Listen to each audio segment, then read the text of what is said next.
Selamat datang di channel kami, Bahas Buku. Langsung saja kali ini, kita akan membahas satu buku karya Joshua Iwan Wahyudi yang berjudul Becoming the Top Performer.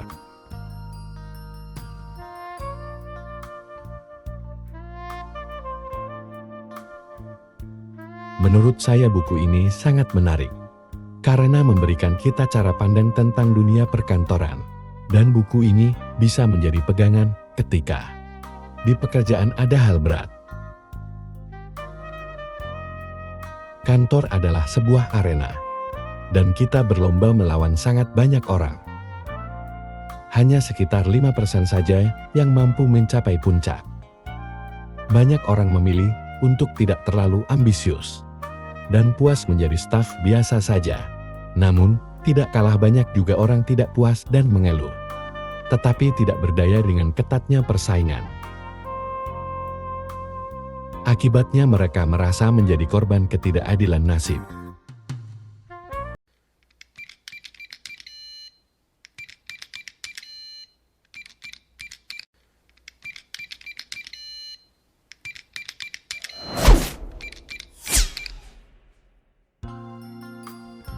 Suatu hari seorang ayah bermain catur dengan anaknya.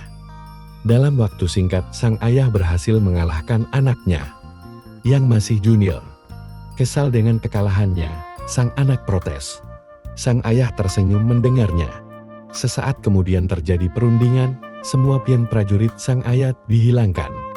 Dan sang anak dihilangkan satu pion ratu.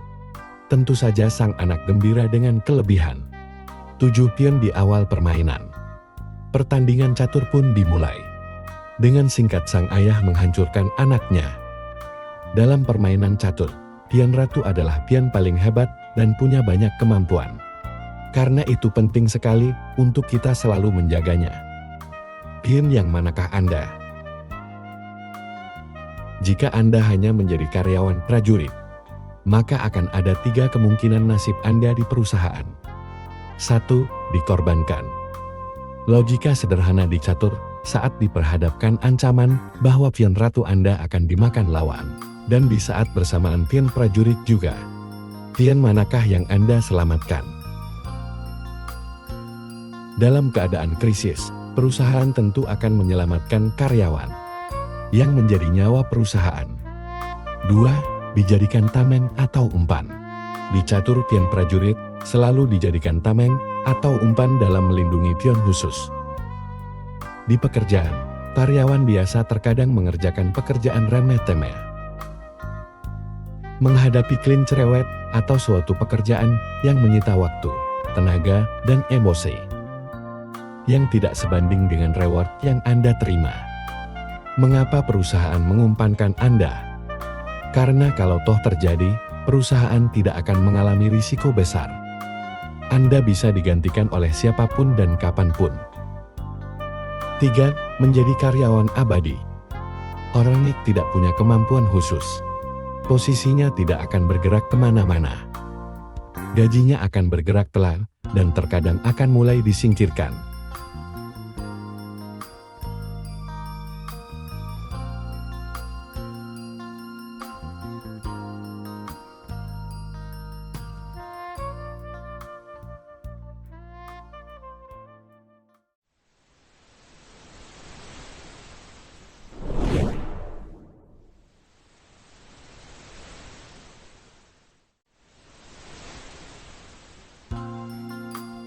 Inilah yang membedakan mereka yang merupakan pion khusus dengan mereka yang hanya pion prajurit. Salah satu ciri karyawan yang menjadi bintang, mereka memiliki keahlian hingga level master yang tidak dimiliki karyawan lain. Semua profesi bisa membuat Anda sukses, bahkan membuat Anda kaya. Namun para masterlat yang akan dibayar mahal dan menduduki posisi puncak. Orang yang memiliki keahlian sampai level master biasanya memenuhi 3 unsur. Memiliki bakat yang luar biasa. Memiliki pengetahuan yang mendukung bakatnya. Dan dia sangat terampil dalam melakukannya. Untuk mengukur kita, sudah memiliki kemampuan master atau belum. Seorang master biasanya akan dijadikan referensi, diasosiasikan dengan kemampuan tertentu, dijadikan mentor.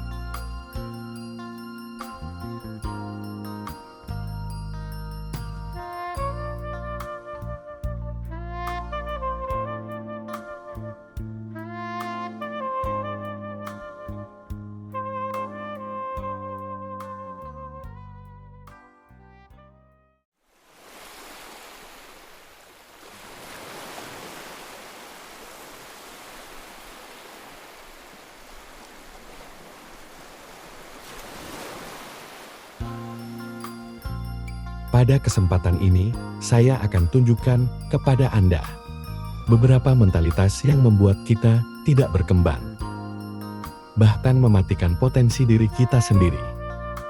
Beberapa dari mentalitas ini bahkan seringkali menghinggapi kita tanpa pernah kita sadar. 1. Mentalitas camper. Orang-orang ini sempat berusaha tetapi ketika mencapai posisi tertentu yang membuatnya nyaman, dia berkemah di situ dan tidak lagi meneruskan perjalanan menuju puncak. 2. Mentalitas horoskop. Orang ini percaya bahwa hidup mereka sudah ditakdirkan sejak awal, sehingga apapun mereka usahakan tidak akan ada efeknya. Ketika mempelajari sesuatu dan menemui kesulitan, mereka dengan mudah menyerah dan berkata bahwa diri mereka memang tidak berbakat. 3. Mentalitas mie instan. Orang yang suka menyalahkan keadaan dan mencari alasan mengenai kondisi mereka yang tidak bisa berkembang. Orang-orang ini tidak mau bersusah payah dan menganggap kompetensi tidak perlu. 4. Mentalitas kambing hitam. Mentalitas ini yang cukup populer menjangkiti banyak orang. Orang yang suka menyalahkan keadaan dan mencari alasan mengenai kondisi mereka yang tidak bisa berkembang.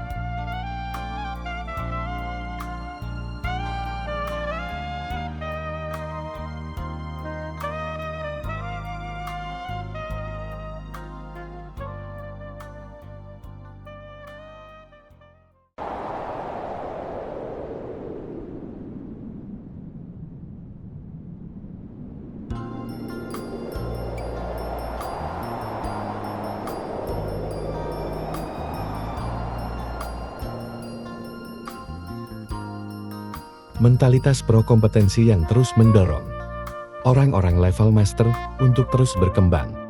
1. Mentalitas camper. Orang sangat ahli biasanya adalah orang yang selalu haus untuk ingin belajar. Mereka ibarat meminum air laut, semakin belajar, justru semakin tambah haus. Mereka tidak puas dan selalu merasa kurang.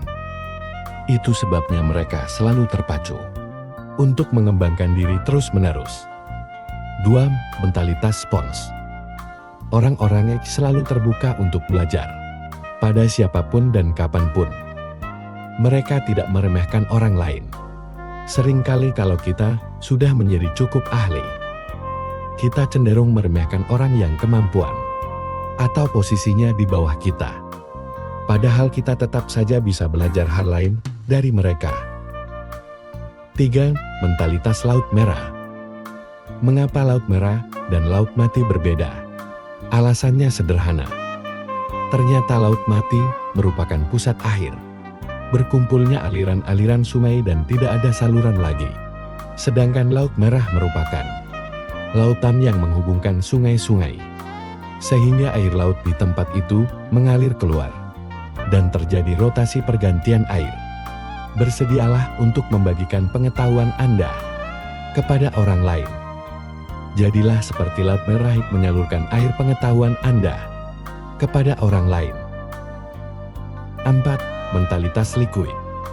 Ketika benda cair dialirkan dan menemui hambatan di depannya, lubang sekecil apapun bisa menjadi jalan bagi benda cair untuk tetap melanjutkan perjalanannya. Orang bermental liquid adalah mereka yang tidak mudah menyerah, meskipun tidak ada fasilitas serba dibatasi oleh kondisi. Tetap saja mereka bisa melakukan pembelajaran dan bersemangat untuk meningkatkan diri.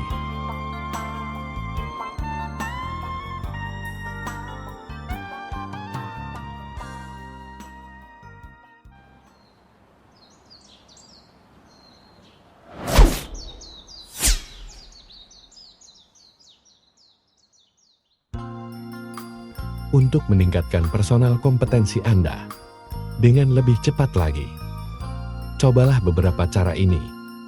Perbanyak referensi, bacalah buku, carilah materi di internet, dan gunakan semua media untuk mencari informasi maupun referensi. Penuhi dirimu dengan sebanyak mungkin informasi dan referensi mengenai bidang yang Anda kuasai. ATM, amati tiru modifikasi. Setelah mengambil banyak referensi, cobalah mengamati dan menganalisa bagian yang baik dan tidak baik. Tirulah dan praktikkan yang menurut Anda baik, sambil mengevaluasi hasilnya. Lalu kembangkan agar lebih efektif dan sesuai dengan kondisi Anda. Carilah mentor. Carilah orang yang sudah menjadi master di bidang yang ingin Anda kuasai dan bergurulah kepadanya.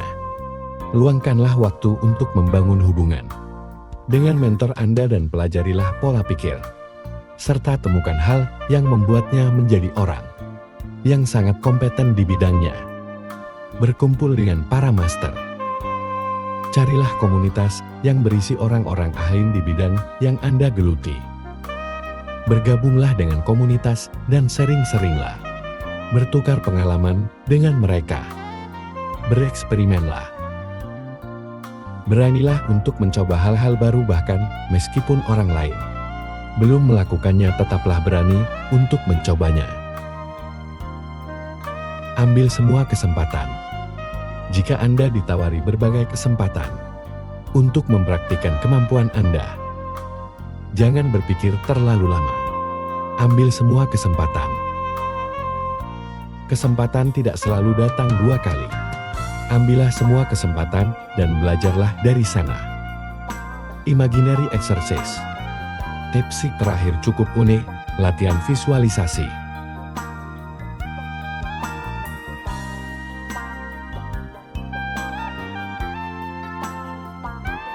Bayangkanlah dengan sangat antusias. Semoga bermanfaat di kehidupan Anda selanjutnya. Semangat dan bahagia selalu. Terima kasih.